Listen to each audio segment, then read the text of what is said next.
నమస్కారం. లక్ష్మి చెప్పే కథలకు స్వాగతం. వీణులతో వీక్షించటానికి సిద్ధం కండి. ప్రియ సఖులు, ఇప్పుడు మనం ప్రముఖ సీనియర్ రచయిత్రి శ్రీమతి రంగనాయకమ్మ గారు రచించిన జానకి విముక్తి ధారావాహిక నుండి 11వ భాగం వినేద్దామండి. తెల్లవార్లు గట్టిగా ఆలోచించింది జానకి చచ్చిపోదామా అని. వాకిట్లో పాతాళానికి తీసుకుపోయే నుయ్యి. ఎప్పటికైనా తన బతుకు అందులో తెల్లారేదే అనిపించింది. తెల్లవార్లు నిద్రపోకుండా నూతిలో పడి చచ్చిపోవటం గురించి ఆలోచించింది. తను చచ్చిపోతే ఎంతమంది చూస్తారో చుట్టూ మూగి. విశాలాక్షి గారు చాలా బాధపడిపోతుంది. ఎంత పనిచేసావు జానకి అంటుందేమో. తన అత్త పైకి ఏడ్చినా లోపల సంతోషమే. కొత్త కోడలు వస్తుందని వెండి పళ్ళెం తెస్తుందని. అతను బాధపడకుండా ఉంటాడా? అప్పటికైనా తనెంత విరక్తి పడిపోయిందో తెలుస్తుంది. ఏం లాభం అప్పుడిక? తన తల్లి అన్న భోరున ఏడుస్తూ పరిగెత్తుకొస్తారు. చివరికి నీ బతికిలా తెల్లవారిందా అని బావురు అంటారు. జానకి కళ్ళు ఎంత తుడుచుకున్నా వానాకాలపు బావుల్లా నిండిపోతున్నాయి. అత్తింటి గడప దాటి భర్తని వదిలి కాపురం వదిలి వెళ్తే ఆ ఊహే భయంకరం. జానకి అన్న దగ్గరికి వెళ్తావో ఎవరి దగ్గరికి వెళ్తావో వెళ్ళు.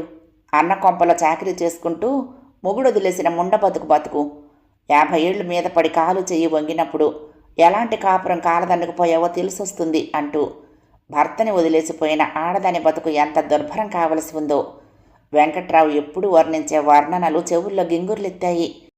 భర్త లేని, సంసారం లేని, పిల్లలు లేని మూడు బతుకు, పాడు బతుకు కళ్లకు కడుతుంది. తన స్నేహితురాళ్ళు, బంధువుల పిల్లలు లక్షణంగా కాపురాలు చేసుకుంటూ ఉంటే తనొక్కతి చెడిపోయి పుట్టిల్లు పట్టినట్లు ఊహించి సిగ్గుతో చితికిపోతుంది. ఎన్నటికీ తన గతి అలా కాకూడదని మొక్కుకుంటుంది. సహించాలి, ఊర్చుకోవాలి. పడ్డవాళ్ళు చెడ్డవాళ్ళు కారు. కష్టాలు కలకాలం ఉండవు. ఆడవాళ్ళందరూ కష్టాలు పడేవాళ్లే. ఎవరికి లేవు కష్టాలు? విశాలాక్షి గారికి లేవా? సుశీలకు లేవా అని నచ్చ చెప్పుకోబోతుంది. అది సాధ్యం కాని క్షణాల్లోనే ఆలోచనలు ఆత్మహత్య వైపు పరిగెడతాయి.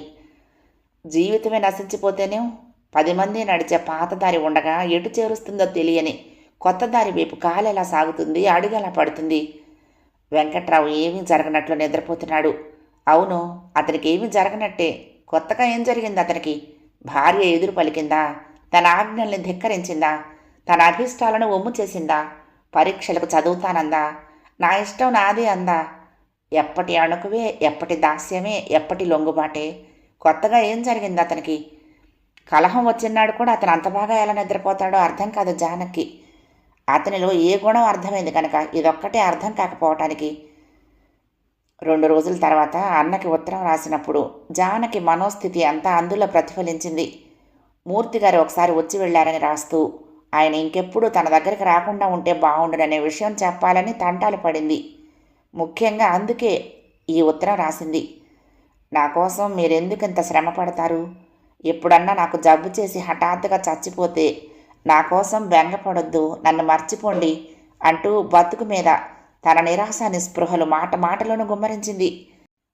జానకి రాసిన ఆ ఉత్తరానికి సత్యం మండిపడిపోతూ తిరుగుటాపాలోనే జవాబు రాశాడు. నీ ఉత్తరం చూస్తేనే నాకు అసహ్యం వేసింది అన్నాడు. ప్రపంచంలో ప్రతి జీవి, పశువులు, పక్షులు, క్రిములు, కీటకాలు సమస్తం స్వేచ్ఛ కోసం పెనుగులాడతాయి, నీలాంటి ఆడవాళ్ళు తప్ప. నీ ఉత్తరం నాకు బాధ కలిగిస్తుంది అన్నావు. అవును, చాలా బాధ కలిగించింది. ఇంత ఆత్మాభిమానం లేని ప్రాణి మనిషి జన్మ ఎలా ఎత్తిందా అని చాలా బాధ కలిగింది జానకి. నీ ఆలోచనలన్నీ ఆత్మహత్య వైపు దారితీస్తున్నాయని నాకు అర్థమైంది. చివరికి నీ గతి ఇలా కాబోతోందన్నమాట. జానకి సీరియస్ అనో, జానకి పోయింది అనో నేడో రేపో అతి త్వరలో మాకు టెలిగ్రామ్ రాబోతోందన్నమాట. దాన్ని చూడగానే నేను కూడా పరిగెత్తుకొస్తానని భ్రమపడుతున్నావేమో. ఆ పని మాత్రం చెయ్యను. నువ్వు ఆత్మహత్య చేసుకుని చచ్చిపోవటం జరిగితే నీ శవాన్ని చూడటానికి కూడా నేను రాను. నువ్వు కొన ఊపిరితో ఉండి అన్నయ్యను చూడాలని కలవరించినా నీ మొహం నేను చూడను. దిక్కు మొక్కు లేక, కష్టాల్లో ఆదుకునేవాళ్ళు లేక, మొగుడి కొంప దాటితే బయట నిలబడే దారి లేక, అంత నిస్సహాయ స్థితిలో ఉన్న స్త్రీలు ఏదైనా పాడు పని చేశారంటే నేను అర్థం చేసుకోగలను. కానీ నీలాంటి సిగ్గుమాలిన వాళ్ళని గురించి నేను ఒక్క నిమిషం కూడా సానుభూతితో ఆలోచించలేను. ఇన్నాళ్ళు నీ ఆలోచనలతో నా బుర్ర బద్దలు కొట్టుకోవటం, నీకోసం బాధపడుతూ నా కాలం వెచ్చించటం ఎంత వేస్టో, ఎంత తెలివి తక్కువతనమో ఇప్పుడు తెలుస్తోంది. ఆత్మాభిమానం లేని మనుషులు ఎందుకు బతుకుతారో అర్థం కాదు నాకు. మంచి నిర్ణయమే తీసుకున్నావు. నీకు సరిపోతుంది, అలాగే కానీ చావటమే తప్పదనుకున్నప్పుడు అసహ్యకరమైన పిరికి చావు చచ్చే కన్నా వాడిని చంపి వీరోచితంగా చావరాదు? మరణంలో కూడా ఒక చిన్న మంచి పని చేయరాదు? సరే, నీకు ఎలా ఇష్టమైతే అలా చేసుకో. నిత్యము నీ కన్నీళ్లతో వాడి పాదాలు కడిగి, నీ తల నీలాలతో వాటిని ఒత్తి, నీ ఆత్మ గౌరవం వాడికి నైవేద్యం పెట్టి, చివరికి నీ నిండు జీవితం వాడికి అర్పణ చెయ్యి. ఇంకేం చెప్పగలడు నీ అన్న? ఆ ఉత్తరం సత్యం మూర్తికి పంపుతూ, ఇది తప్పనిసరిగా జానకి అందిట్టు చూడు. ఈసారి నువ్వు వాళ్ళ ఇంటికి వెళ్లకు. నీ కళ్ల ముందే అక్కడ పెద్ద మారణహోమం జరిగి వాడు నీకో బలి సమర్పిస్తాడు. ఈ ఉత్తరం జానకి దగ్గరికి ఎవరితోనన్నా పంపాలి. అలా వీల్లేకపోతే ఒక పని చేయొచ్చేమో ఆలోచించు. జానకి వాళ్ళ పక్కవాటాలో విశాలాక్షి అనే ఆవిడ ఉన్నారు. ఆవిడ తనతో చాలా స్నేహంగా ఉంటుందని జానకి చెప్పింది. ఆవిడ దగ్గరికి పంపితే జానకి అందొచ్చు. ఆవిడ భర్త ఎలాంటివాడో నాకు తెలియదు. ఎప్పుడైనా భర్తల్ని శంకించడమే తెలివైన పని కాబట్టి విశాలాక్షి భర్త కూడా ఇంకో వెంకట్రావే అనుకుని ఈ పని వల్ల ఆవిడకు ఇబ్బంది కలగకుండా ఏర్పాటు చెయ్యి అని రాశాడు. ఆ ఉత్తరం శకుంతలతో పంపాలంటే ఆవిడ ఊళ్ళో లేదు. అదీగాక ఆవిడ జానకి దగ్గరకు అంత తరచుగా వెళ్ళటం మంచిది కాదనుకున్నాడు మూర్తి. విశాలాక్షికే పంపే ఏర్పాటు చేశాడు.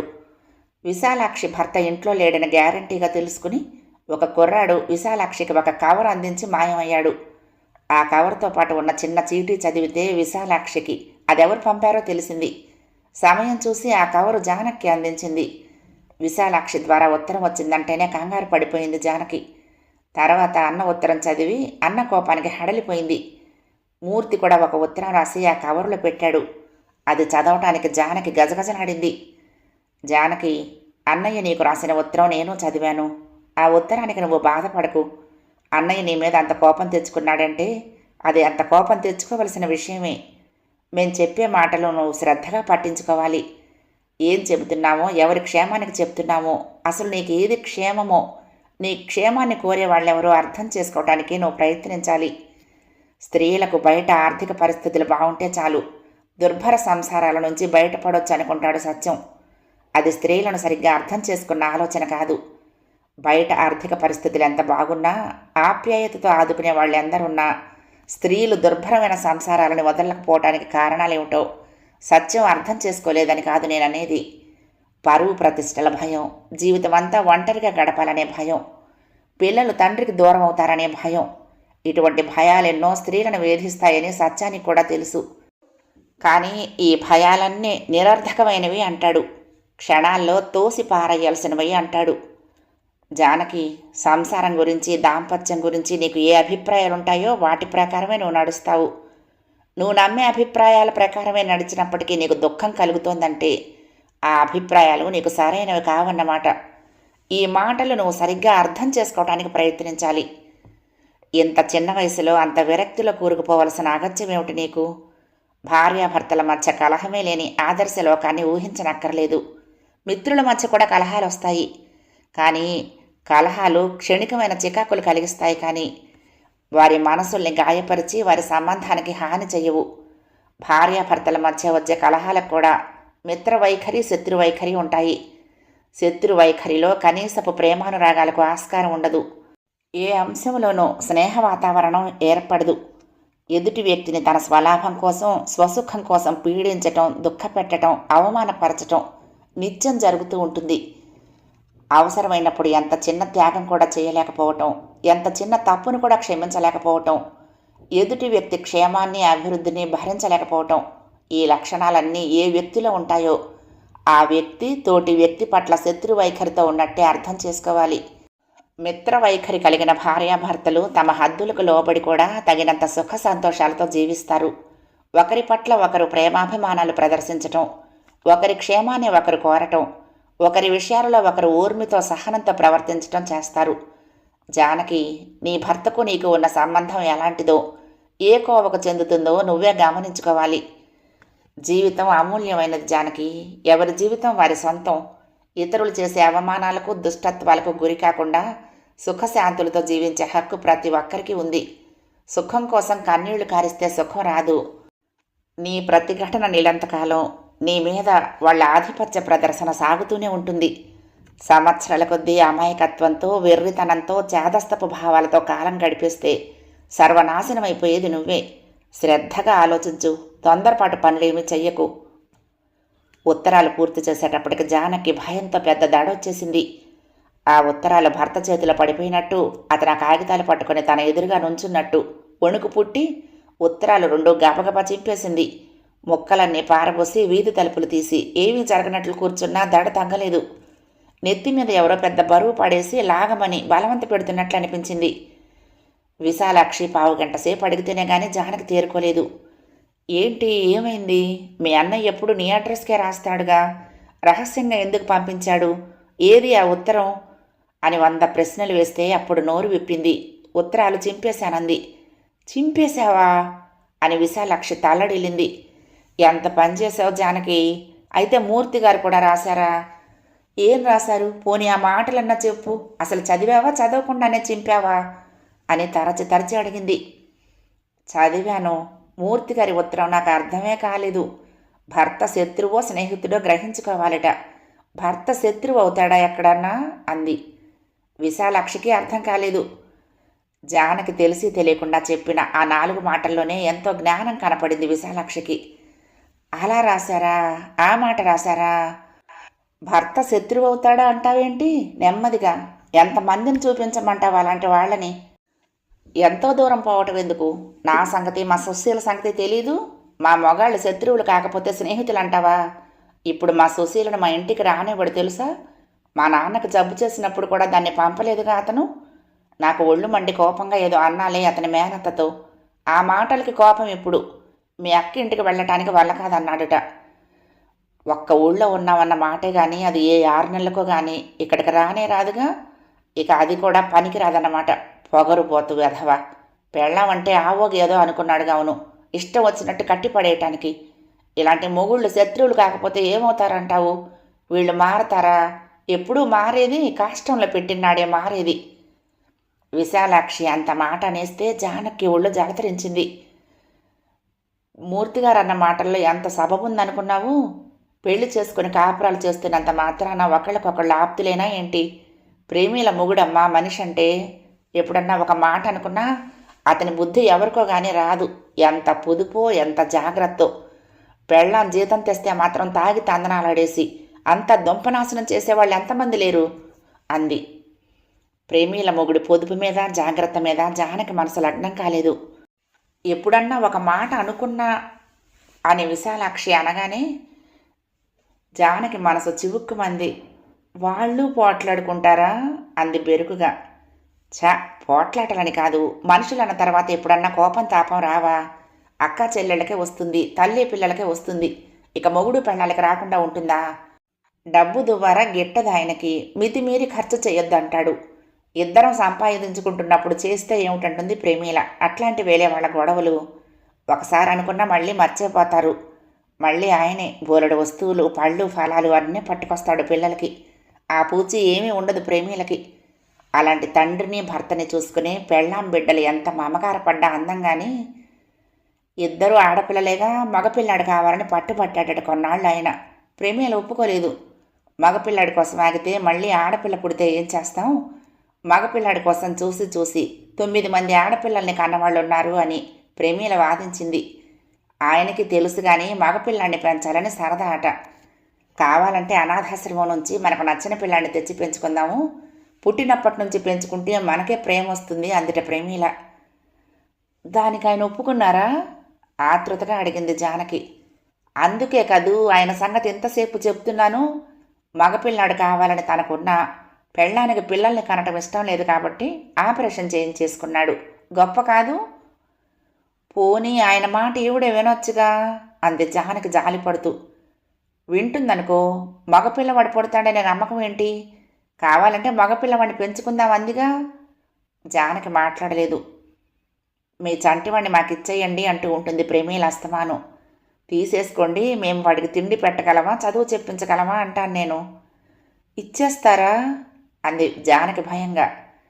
ఏం ఇచ్చేస్తే అని విచారంగా నవ్వింది విశాలాక్షి.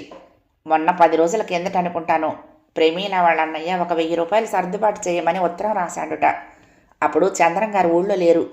ప్రేమీల వెంటనే బ్యాంకుకు వెళ్ళి డబ్బు తీసుకుని పంపించేసింది అంది. ఆయన్ని అడగకుండానే? అని జానకి ఆశ్చర్యంతో ఇంతెంత కళ్ళు చేసింది. నీలాగే నేను ఆశ్చర్యపడి అడిగాను. ఆయన్ని ఒక్క మాట అడిగాక పంపకపోయావా అన్నాను. ఆయన వద్దనరు, పంపమంటారు అంది. ఆ మాటే ఆయన నోట్లో నుంచి వచ్చాక పంపితే మర్యాదగా ఉంటుందిగా అన్నాను. ప్రేమీల నవ్వింది. కోపం కూడా తెచ్చుకుంది నా మీద. ఏదన్నా ఒక పని అవసరమైతే ఆడది స్వతంత్రించి చేయకూడదా? అవతల అర్జెంటుగా పంపమని రాస్తే ఈయన వచ్చేదాకా ఉండి అనుమతి తీసుకోవాలా అంది. ఆ మాట నిజమేగా మరి. ఒకవేళ ఎప్పుడైనా ఏదైనా అర్జెంటు పని చేయాల్సి వస్తే మగాడు స్వతంత్రించి చెయ్యడు, అలాగే ఆడది స్వతంత్రించి చేయాలి కదా అంది విశాలాక్షి. జానకి అంతగా రుచించినట్టు లేవా మాటలు. ఎందుకు రుచించలేదో ఆమెకే తెలియదు. ఒకసారి ప్రేమీల పుట్టింటికి వెళ్ళినప్పుడు చంద్రం గారి స్నేహితులకు ఎవరికో కొంచెం డబ్బు కావలసి వస్తే ఈయన అడిగారట. సమయానికి చేతిలో డబ్బు లేక పెట్టెలో నుంచి ప్రేమీల గొలుసు తీసిచ్చారట తాకట్టు పెట్టుకోమని. ఇలా చేశానని తర్వాత ప్రేమీలకు రాశారట. దానికి ప్రేమీలేమీ అనలేదు. ఎంత అవసరం వచ్చిందో అలా చేశారని ఊరుకున్నానంది. దుబారా మనుషులైతే కదా భయపడవలసింది. ఇద్దరూ బాధ్యత తెలిసిన వాళ్లే. వాళ్ళ సంసారం తీరే వేరు జానకి. అదే చెప్తున్నాను. ఏదైనా గొడవలు వచ్చినా ఇద్దరూ సామరస్యంగా సర్దుకుంటారు.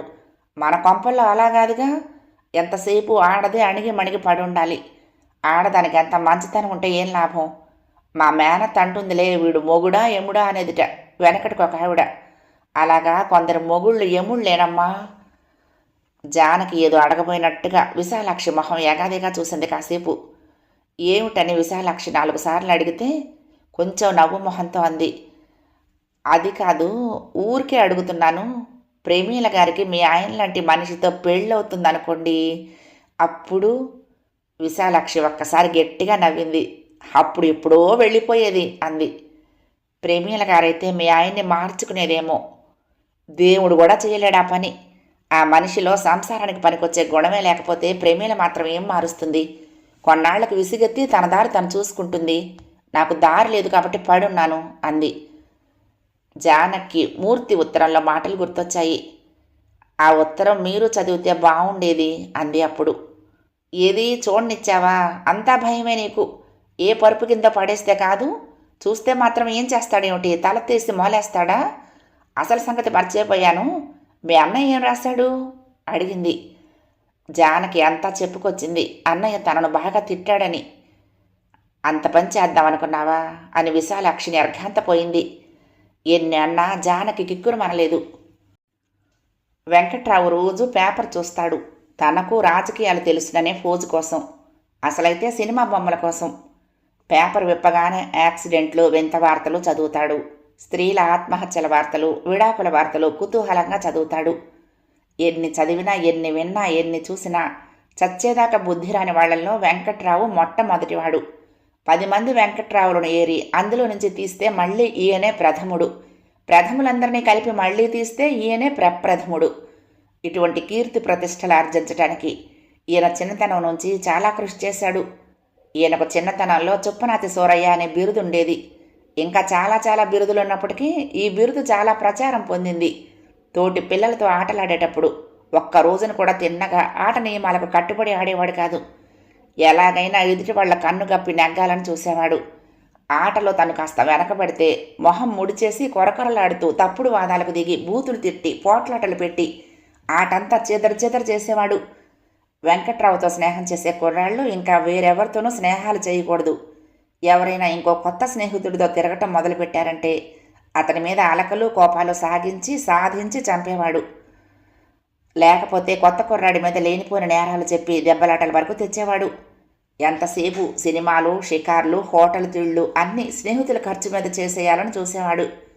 వెంకట్రావుకు స్నేహితులైన వాళ్ళంతా తొందరలోనే తప్పుకునేవారు. తప్పుకోని వాళ్ళు వెంకట్రావు మీద ప్రయోగాలు చేయటం ప్రారంభిస్తే ఇతనే వాళ్లకు మొహం చాటు చేసి వదిలించుకునేవాడు. వెంకట్రావుకి 16 ఏళ్ల వయసున్నప్పుడు ఒకసారి ఒక స్నేహితుడు సినిమాకు తీసుకువెళ్ళి, నేను టిక్కెట్లు తీసుకొస్తాను, నువ్వు 2 యాపిల్ పళ్ళు తీసుకురా అని చెప్పి జేబులో నుంచి డబ్బులు తీసిచ్చి తను టిక్కెట్లు తీసుకోవడానికి వెళ్ళాడు. అతను వచ్చేసరికి వెంకట్రావు అతని చేతిలో ఒక యాపిల్ పండు పెట్టాడు. దాని నిండా డాగులే. ఇలాంటిది తీసావేమంటే, ఏం బాగానే ఉందిగా అని వాదనకు దిగాడు. ఏది నీ పండు చూపించు అని అతను పండు చూస్తే అది ఎర్రగా నిగనిగలాడుతూ సూర్యబింబంలా మెరిసిపోతుంది. స్నేహితుడు ఇన్ని పరీక్షలు చేస్తాడనుకోలేదు వెంకట్రావు. సరిగ్గా చూడలేదురా అని గొణిగి తప్పుకోవాలని చూశాడు. సరేలే ఇది ఇచ్చేసి ఇంకోటి తీసుకుందాంరా అని స్నేహితుడు కొట్టు దగ్గరికి వెళ్తే అక్కడ డాగుల పళ్ళన్నీ వేరే గంపలో ఉన్నాయి. బల్ల నిండా నిగనిగలాడే మంచి పళ్ళున్నాయి. గంపలో పళ్ళు ధర చాలా తక్కువ. అది సంగతి. వెంకట్రావు చేసిందేమిటో అర్థం కాగానే ఆ స్నేహితుడు ఉగ్రుడైపోయి వెంకట్రావు ఏదో గొణుకుతున్నా వినిపించుకోకుండా పోరా కుళ్ళు వెధవా అని తిట్టి చేతిలో టిక్కెట్లు అమ్మేసి వెంకట్రావును వదిలేసి నిమిషాల మీద వెళ్ళిపోయాడు. ఆ తర్వాత వెంకట్రావు మిగతా స్నేహితుల దగ్గర అసలు వాడి స్నేహం నేనే మానేశాను అని గొప్పలు చెప్పుకున్నాడు. ఎందుకు మానేశావని వాళ్ళు అడిగితే తలోకరికి తలో రకంగా చెప్పాడు. వెంకట్రావు అదృష్టం కొద్దీ చాలామంది మంచి స్నేహితులే తగిలారు చిన్నప్పటి నుంచి. వాళ్ళ అదృష్టాల కొద్దీ వాళ్ళు చాలా తొందరగానే వెంకట్రావును గుర్తించి వదిలేశారు. 2 ఏళ్లు దాటినా అతన్ని అర్థం చేసుకోకుండా అతనితో సహజీవనం చేయగలిగిన ప్రాణి జానకి ఒక్కతే.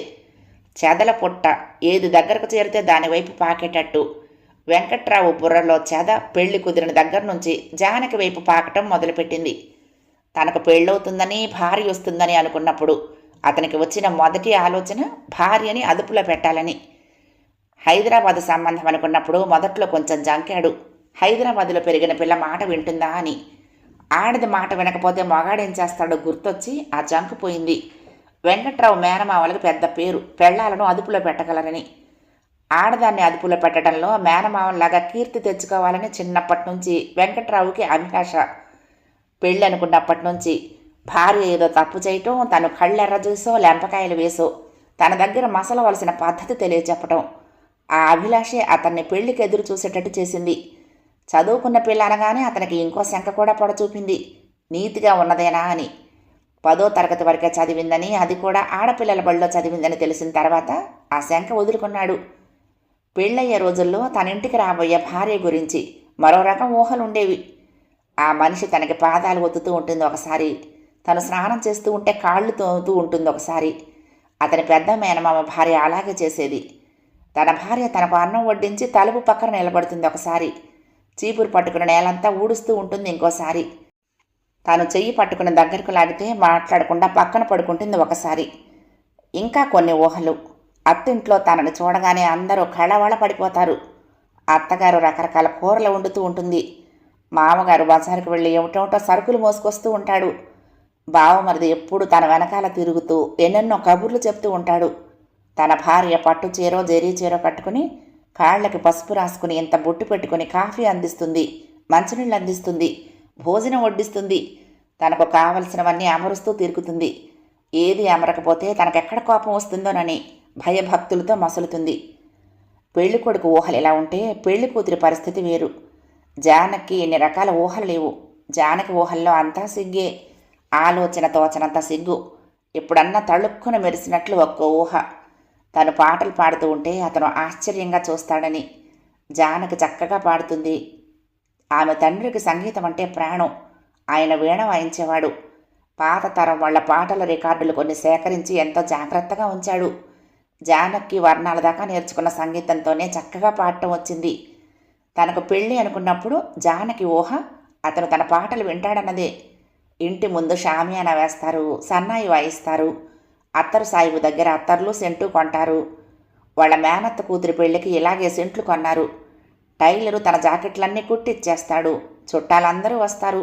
తన స్నేహితురాళ్ళందరూ వచ్చి ఇక్కడే అన్నాలు తింటారు. ఇల్లంతా నవ్వులు, వంటలు, మల్లెపూవుల దండలు, కర్పూరం పరిమళాలు, వేళాకోళాలు. పెళ్లి ఊహంతా పెద్ద సందడి, సన్నాయి, సంగీతం, ముసిముసి నవ్వులు అంతే. జానకి జీవితం వెంకట్రావు జీవితంతో ముడిపడి ఆమె ఊహల అబద్ధాలై అతని ఊహలు నిజాలయ్యాయి. వెంకట్రావు మొట్టమొదటిసారి హైదరాబాద్ చూడటం పెళ్లికొచ్చినప్పుడే. ఆ నగరం అతనికి వాళ్ళ పెంటపాడు కన్నా ఏమీ గొప్పగా అనిపించలేదు. ఆ నగరంలో ఏ విషయానికి అతనికి సంభ్రమాశ్చర్యాలు కలగలేదు. బ్రహ్మాండమైన బిల్డింగుల్ని తనకేమీ లెక్కలేనట్టు చూసేవాడు. మా ఊళ్ళో కన్నా ఇక్కడ 4 డాబాలు ఎక్కువ వేశారు అంతే అన్నాడు ఆబిడ్స్లో నడుస్తూ. పెంటపాడుని అతను మా ఊరు అంటాడు. బెజవాడ అతనికి పరాయి ఊరే. పెంటపాడు అంత పెద్దదా అంది జానకి ఒకసారి. అప్పటికి జానకి పెంటపాడు చూడలేదు. అప్పుడు జానకి ఇంకా 3 ఏళ్లు చిన్నది. 3 ఏళ్లలో రాగల అనుభవాలు ఏవీ లేనిది. అప్పుడు మాటిమాటికి నవ్వేది. ఇంకా ఏడుపులు మొదలవని కొత్త రోజులవి. అతని మాటలకు ఎంత ఆశ్చర్యం వేసినా తెలివి తక్కువ నవ్వులు నవ్వేది. వెంకట్రావుకి మనుషుల్ని చూస్తేనే కాదు, వెడల్పాటి రోడ్లను చూసినా, పెద్ద పెద్ద బిల్డింగులను చూసినా, నాగరికమైన సినిమా థియేటర్లను చూసినా, పక్షుల్లా ఎగిరే విమానాలను చూసినా, దేన్ని చూసినా అసూయే. దేని అందాన్ని ఒప్పుకోలేడు, దేని ఔన్నత్యాన్ని భరించలేడు. అతను మొదటిసారి అత్తగారింటికి వచ్చినప్పుడు గంట గంటకి ఇళ్ల మీద నుంచి విమానాలు ఎగరటం చూసి, అబ్బా ఇదేం మోత, వెధవ విమానాలు, ఎలా ఉంటున్నారు ఈ ఊళ్ళో అని విసుక్కునేవాడు. విమానాలంటే తనకేమీ లక్ష్యం లేనట్లు. అతను అలా అనటం సత్యం 4-5 సార్లు విని ఒకసారి నవ్వుతూ, మా లెక్చరర్ ఒకడు ఉండేవాళ్ళండి, సినిమా పాటలు రాయటానికి మద్రాసు పోతూ ఉంటాడు. విమానాల మీద ఫ్లైట్లో వచ్చానోయ్, ఫ్లైట్లో వెళ్ళానోయ్, అబ్బా గంట సేపు కూర్చోవాలి విమానంలో, బోర్ కొట్టేస్తుంది అనేవాడు క్లాసుకు రాగానే. అలా ఉన్నాయి మీ మాటలు అన్నాడు. సత్యం ఇప్పటికీ విమానాలు ఎగురుతూ ఉంటే చిన్నప్పుడు చూసినట్టే ఆశ్చర్యంగా చూస్తాడు. సత్యం అలా అన్నప్పటి నుంచి విమానాల గురించి వెంకట్రావు మళ్ళీ కిక్కురు మనలేదు. ఇంట్లో సత్యం ఉన్నాడంటే నోరెత్తేవాడే కాదు. మీ అన్నయ్య అంత పొగరుమోత్తనంగా మాట్లాడతాడేం మంచి మర్యాద లేకుండా అని జానకి దగ్గర గొణిగాడు. అప్పటికా పురుషోత్తముడు ఇంకా చిన్న చిన్న సనుగోళ్లలోనూ గొణుగోళ్లలోనే ఉన్నాడు. సత్యం 2-3 రోజుల్లోనే వెంకట్రావు తత్వం కనిపెట్టాడు కానీ జానకి జీవితానికి అతను ఇంత పెద్ద విధాత అవుతాడనుకోలేదు. సత్యం ఒకసారి వెంకట్రావుతో హాస్యానికి అన్నట్టుగా, మీరెప్పుడన్నా విమానం ఎక్కారా అన్నాడు. వెంకట్రావు కంగారు పడి విమానం ఎక్కలేదంటే తనకు అవమానం అనుకుని ఆ ఎక్కకపోవటమే తనకు గొప్పైనట్టు, ఛీ నేనెప్పుడూ ఎక్కలేదు అనేశాడు నిర్లక్ష్యంగా. ఎక్కకపోతే సరేలేండి, చీ అన్నారెందుకు అని పట్టుకున్నాడు సత్యం. వెంకట్రావు కాసేపు ఎటెటో తిప్పి, నేను అసలు చీ అనలేదు అన్నాడు. మీరు చీ అన్నారు అని జానకి ముసిముసి నవ్వులతో సాక్ష్యం ఇచ్చింది. అన్నా చెల్లెళ్ళిద్దరూ ఒకటే అబద్ధాలు ఆడితే నేనేం చేయను అని వెంకట్రావు మొహం ముడుచుకున్నాడు. నవ్వులాట కాస్త దెబ్బలాట కాబోయేసరికి సత్యం సంభాషణ చాలించి లేచిపోయాడు. వెంకట్రావు ఒడ్డున పడి తేలిగ్గా ఊపిరి పీల్చుకున్నాడు. వెంకట్రావుకి అత్తగారింట్లో ఇంకో సంగతి ఆశ్చర్యంగా ఉండేది. సత్యం అతన్ని బావగారు అని పిలిచేవాడు కాదు. ఏవండి అనో, వెంకట్రావు గారు అనో పిలుస్తూ ఉంటే తన అత్తామామ కొడుకుని కేక లేకుండా ఊరుకోవటం వెంకట్రావుకి పెద్ద ఆశ్చర్యం. ఆశ్చర్యం కన్నా ఎక్కువ ఆగ్రహం. ఒకసారి జానకి దగ్గర సణిగాడు. మీ అన్న పిలుస్తున్నాడుగా పేరెట్టి, నువ్వు కూడా అలాగే పిలువు, వెంకట్రావు గారు అను, అసలు ఎందుకు అలా పిలుస్తాడు, బావగారండి అననేవు అని గుచ్చిగుచ్చి అడిగాడు. ఏమో అని జానకి ఒక తెలివి తక్కువ నవ్వు నవ్వేసింది. అత్తారింట్లో తనతో సరససల్లా పాలాడే మరదళ్ళు లేనందుకు కూడా వెంకట్రావు చాలా చింతించేవాడు. నీకు అక్కా చెల్లెళ్ళు వరసయ్యే వాళ్ళు ఎవరూ లేరా ఈ ఊళ్ళో అని చాలాసార్లు నిరుత్సాహంగా అడిగేవాడు. మా ఊళ్ళో అయితే కొత్తల్లుండి ఒకచోట కూర్చొనిస్తారా నుంచొనిస్తారా, ఎక్కడ కూర్చోవాలన్నా భయమే, ఏది తినాలన్నా భయమే అన్నాడు సంతోషంగా. ఏం చేస్తారు అని జానకి తెల్లబోయింది. తమ పెద్దమ్మగారి అల్లుడు వచ్చినప్పుడు తను వాసంతి కలిసి ఎన్నెన్ని వేళాకోళాలు చేశారో వర్ణించుకొచ్చాడు. గారెల్లో బూడిద కలిపి వండేవారట, అన్నం దగ్గర గ్లాసుతో కుడితి నీళ్లు పెట్టేవారట, పక్క దుప్పటికి దురద గుండాకు రాసేవారట. జానకి చీదరించుకుంది. చీ అవేం పనులు అంది. అలా ఇబ్బంది పెడితే పాపం ఆయనకి ఏం బాగుంటుంది అని వాపోయింది. ఏడుసావులే, ఇబ్బంది ఏమిటి, పెళ్ళైన కొత్తల్లో కాకపోతే ఆ సరదా మళ్ళీ రమ్మంటే వస్తుందా అని దాబాయించాడు. ఒక్కోసారి సరసంలాగా, ఒక్కోసారి వేళాకోవడంలాగా, ఒక్కోసారి మందలింపులాగా. ఏడుసావులే, నీ మొహంలే, పళ్ళు రాలగొడితే సరి, నోరు మూసుకో అనే మాటలు నిస్సంకోచంగా అనేసేవాడు. పెళ్ళైన వారం రోజులకే ఆ రకం మాటలన్నీ అతడు తనను అంటే వినటం జానకి అలవాటైంది. ఒక్కోసారి మొహం చిన్నబుచ్చుకున్నా ఎక్కువసార్లు ముసిముసి నవ్వులు నవ్వేది. పెళ్ళైన తర్వాత జానకి వచ్చిన మొట్టమొదటి కష్టం భర్త చీటికి మాటికి అలిగి పడుకోవటం. అతడు ఎందుకు అలుగుతాడో జానకి తెలిసేది కాదు. అతనికి కోపం వచ్చిందంటే హడలిపోయేది. అలగదగ్గంత కారణాలేమీ దొరక్కపోతే ఉడుకు మోత్తానంతో అలిగేవాడు. ఒకసారి జానకి స్నేహితురాళ్ళు వస్తే వాళ్లతో కాసేపు డాబా మీద కూర్చుందని అలిగాడు.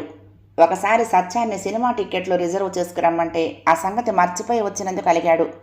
ఒకసారి అత్తగారు వరుసగా 2 రోజులు ఇడ్లీలో చేసిందని, ఇవాళ ఇడ్లీలేనా నాకొద్దులే అని అలిగాడు. ఒకసారి తనకు తలనొప్పి అంటే ఇంట్లో ఉన్న ట్యాబ్లెట్ ఏదో తీసిచ్చారు కానీ డాక్టర్ని తీసుకురాలేదని అలిగాడు. అలిగినప్పుడల్లా కాఫీలు టిఫిన్లు తిరగొట్టేసి మునగ తీసుకుని పడుకునేవాడు. జానకి కాళ్లల్లో చేతుల్లో వణుకొచ్చేసి ఏం చెయ్యాలో తోచక గదిలోకి బయటికి కాలు కాలిన పిల్లిలా తిరిగేది. చివరికి అతని కాళ్ల దగ్గర కూర్చుని బొటబొట కన్నీళ్లు కారిస్తే మనిషి రక్తం రుచి మరిగిన పులిలాగా భార్య పెరిగితనాన్ని, నిస్సహాయతని, ఆందోళనని, కన్నీళ్లని కొంతసేపు రుచి చూసి అప్పుడు లేచి కూర్చుని కాఫీ సేవించడంతో అలక ముగించేవాడు. అతను అలిగిన సంగతి, తను ఏడ్చిన సంగతి తల్లికి కూడా తెలియకుండా చూసేది జానకి. అంత పనికిమాలిన తెలివి ఎక్కడి నుంచి వచ్చేదో మరి. జానకి పాటలు పాడుతుందని వెంకట్రావుకి పెళ్ళైన తర్వాత 10 రోజులకు తెలిసింది. ఒక సాయంత్రం వేళ సత్యం ఏటో వెళ్తూ హఠాత్తుగా గుర్తొచ్చి, జానకి చక్కగా పాడుతుందండి, చెప్పిందా మీకు? 10 పాటలు పాడితే గానీ ఊరుకోకండి అనేసి వెళ్ళిపోయాడు. వెంకట్రావు ఆశ్చర్యంగా, నువ్వు పాటలు పాడతావా అన్నాడు. అట్లాంటి పని చేస్తావా అన్నట్టు. చీ, నేనేం పాడను అని జానకి సిగ్గుపడి నవ్వుతూ మొహం తిప్పేసింది. మరి మీ అన్నయ్య అలాగన్నాడేం? వేళకోళానికి అన్నాడేమో అని ముసిముసి నవ్వులు నవ్వింది. అదే వేళాకోళం, పాడుతుందని వేళాకోళం ఏంటి? ఇంకా బాగుంది, ఆడుతుంది అన్నాడు కాదు అని వెటకారాలు చేశాడు. ఆ కొత్తల్లుడికి కావలసింది ఇలాంటి వేళాకోళాలు కావు. తాగటానికి చెంబుతో కుడితి ఇచ్చి ఒంటి నిండా దురదగుండాకు రాస్తే అది అసలు సిసలైన వేళాకోళం. అతని ముద్దు మురిపాలు తీర్చే వేళాకోళం. చెప్పు, నిజంగా నీకు పాటలొచ్చా అని మళ్ళీ అడిగాడు. జానకి మళ్ళీ చిలిపితనంగా తల అడ్డంగా తిప్పేసింది. అతను అడగటం, జానకి నవ్వటం అన్నీ చూసి జానకి తల్లి, ఏమిటా పెంకితనం, నిజం చెప్పరాదు అని జానకిని కోప్పడింది. పాడుతుందా అండి అని అత్తగారిని అడిగాడు. వాళ్ళ నాన్న దగ్గర అయితే అడగగానే పాడుతుంది, మీ దగ్గర సిగ్గుగా అవును అంది. మరి పాడనన్నావేం అని నిష్ఠూరంగా చూశాడు. ఒక పాట పాడు, సినిమా పాటలేనా అన్నాడు. ఓహో, ఇప్పుడు కాదు, సాయంత్రం డాబా మీద అంది. సినిమాకో షికారుకో బయటికి వెళ్ళకపోతే సాయంత్రం పూట డాబా మీద కూర్చున్న వారిద్దరూ. ఆ సాయంత్రం బాగా చల్లబడేటప్పటికి జానకి డాబా ఉడ్చి చాప వేసి, మీరు పైకి వెళ్ళండి, నేను వస్తాను అని తను స్నానానికి వెళ్ళింది. వెంకట్రావు తను కొని తెచ్చుకున్న సినిమా పత్రికలు, సిగరెట్లు అగ్గిపెట్టె తీసుకుని పైకి వెళ్ళాడు. సిగరెట్లు కాల్చడం ఆరోగ్యానికి మంచిది కాదని ఒకసారి మామగారు చూచాయిగా హెచ్చరించాడు, కానీ అల్లుడు దాన్ని చెవిన పెట్టలేదు. వెంకట్రావు తాగే సిగరెట్టు వాసన ఇల్లంతా ఆవరించేది. సత్యం 2-3 సార్లు ఇంటికి రాగానే, ఏంటమ్మా ఈ వాసన, పొగాకు వాసనలా వస్తోంది అని ఆశ్చర్యపడి మళ్ళీ వెంటనే అది అల్లుడి వాసన అని గ్రహించి ఊరుకున్నాడు. వెంకట్రావు 2వ, 3వ అత్తారింటికి వచ్చినప్పుడు అతను వచ్చాడని తెలియకుండానే సత్యం ఇంటికి రాగానే జానకిని చూసి, మీ ఆయన వచ్చాడా అని అడిగాడు. నీకెలా తెలిసింది అని జానకి అడిగింది. మీ ఆయన పరిమళం తెలిసిందేగా అని నవ్వేశాడు. జానకి ఒకసారి సిగ్గుపడుతూ నవ్వుతూ, సిగరెట్లు మానేయండి అంది భర్తగారితో. సిగరెట్లకు నీ బాబు సొమ్మేం ఖర్చు పెట్టడం లేదులే అన్నాడు వెంకట్రావు కూడా నవ్వుతూ. జానకి అలాంటి సరసాలన్నిటికీ అలవాటు పడింది ఆ వారం 10 రోజుల్లోనే. 11వ భాగం సమాప్తం. ప్రియ సఖులు, ఈ కథ మీకు నచ్చితే తప్పకుండా లైక్ చేయండి, షేర్ చేయండి, కామెంట్ చేయండి, సబ్స్క్రైబ్ చేసుకుని నన్ను ఎంకరేజ్ చేయండి. ఉంటానండి. ప్రేమతో లక్ష్మి, కృష్ణాతీరం దుర్గమ్మ సన్నిధానం. నమస్తే.